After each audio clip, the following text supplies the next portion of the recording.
તો ન્યાયતંત્રમાં મોટા પાયે બદલી અને બઢતીના આદેશ કરવામાં આવ્યા છે। હાઈકોર્ટ દ્વારા જજની બદલી અને બઢતીનો આદેશ કરવામાં આવ્યો। 67 ડિસ્ટ્રિક્ટ અને 63 સિવિલ જજની બદલી કરી દેવાઈ છે। 57 ડિસ્ટ્રિક્ટ જજને પ્રમોશન સાથે ટ્રાન્સફર આપવામાં આવ્યું છે, તો 63 જજીસની આંતર જિલ્લામાં બદલી કરવામાં આવી છે। 26 સિનિયર સિવિલ જજની આંતરિક બદલી થઈ, તો 79 સિનિયર સિવિલ જજને પ્રમોશન આપવામાં આવ્યું છે। 17 ઓગસ્ટ સુધી જજોને ચાર્જ સંભાળવાનો રહેશે। આ બદલી કરવામાં આવી છે, આંતરિક બદલી પણ થઈ છે, ટ્રાન્સફર પણ કરવામાં આવ્યું છે। ન્યાયતંત્રની આ મોટા પાયે બદલીને બઢતી કહી શકાય।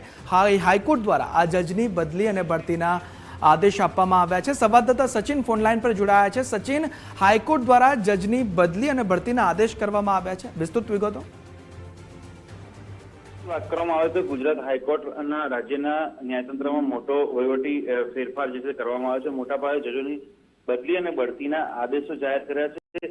મહત્વની વાત છે, આ વહીવટી ફેરફારો હેઠળ જિલ્લા ન્યાયાધીશો, સિવિલ જજ અને સિનિયર સિવિલ જજોની વ્યાપક સ્તરે બદલીઓ કરવામાં આવી છે। તમામ સંબંધિત જજોને આગામી 17 ઓગસ્ટ સુધીમાં નવો ચાર્જ સંભાળવાનો રહેશે અને ખાસ પ્રમુખ બદલીઓમાં ખાસ વહીવટી યાદીમાં રજિસ્ટ્રાર જે રિક્રુટમેન્ટ પ્રશાંત જૈનની આણંદના પ્રિન્સિપાલ ડિસ્ટ્રિક્ટ જજ તરીકે બદલી કરવામાં આવી છે। રાજકોટ, ભરૂચ, અમરેલી, ભાવનગર અને પાટણ સહિત અનેક જિલ્લાઓના પ્રિન્સિપાલ ડિસ્ટ્રિક્ટ જજ તથા ન્યાયિક અધિકારીઓની બદલી તથા ફેમિલી કોર્ટના નિયુક્તિઓ કરાઈ છે અને ખાસ જે પ્રમોશન કોટા 50% અને 25% નિયમ હેઠળ જે સિનિયર સિવિલ જજની કેડરમાંથી ડિસ્ટ્રિક્ટ જજ કેડરમાં બઢતી પામેલા અધિકારીઓ રાજ્યની વિવિધ અદાલતોમાં નવી સ્થાપના કરવામાં આવી છે।